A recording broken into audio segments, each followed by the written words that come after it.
My speech is over State Question 777, which is the right to farm. In this state question, it doesn't give a very accurate description of what it's going to do and accomplish, and it doesn't tell you what problems it'll solve.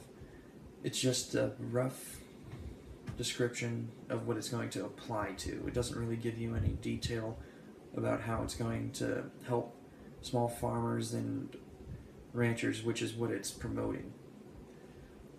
Most of the controversy is actually saying that it's the opposite of that. It's saying that big industries and corporations are going to be able to muscle their way through and actually gain more profit and push the small farms and ranches out of business. And this is kind of contradicting to the title of the right to farm, just to start out. And then the fact that it doesn't give much detail in what it's going to do promotes a lot of worry, because that leaves it more open to how the Supreme Court is going to rule on it instead of what it's said to do in the actual state question.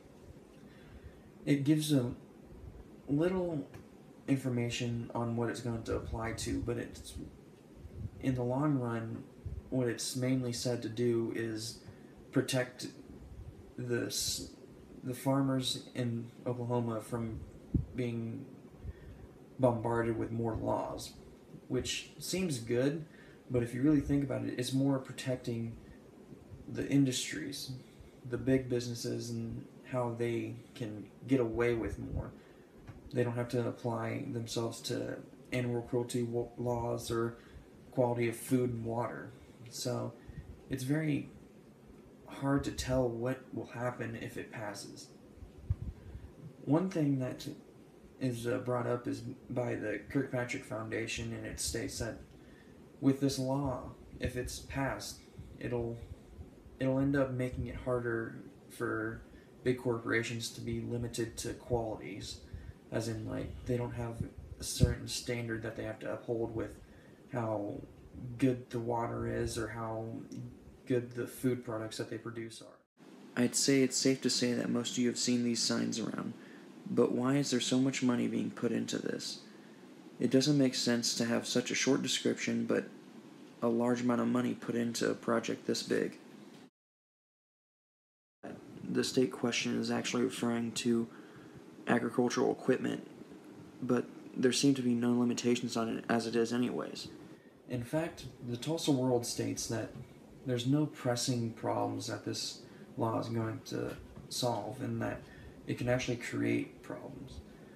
So it leads you to believe that there's more to this question than you can find in the description. The fact that there's a lot of fundraising and a lot of money that's being put into it leads you to believe that it might be a political issue in general, but there's no definite detail to it. So there's a lot behind this, and there's not a lot that you can find inside the description. So there's no real reason to pass this law that is shown when you read through it, and that it's really just a way for the industries to get away with setting themselves in stone on what they can do and get away with lesser quality of food and water and take over more profit from, like, family owned and small farms and ranches. So concluding this, there's no real reason to pass this law, and there's not enough proof to say that either side is right. The fact is that there's not enough detail for this to be an actual state question in the first place, and it needs to be expanded upon and actually reviewed more before proposed again. I feel it might have passed if there was more detail and more truth to the matter of it, but right now, as it is, there's no reason to have it in place at all.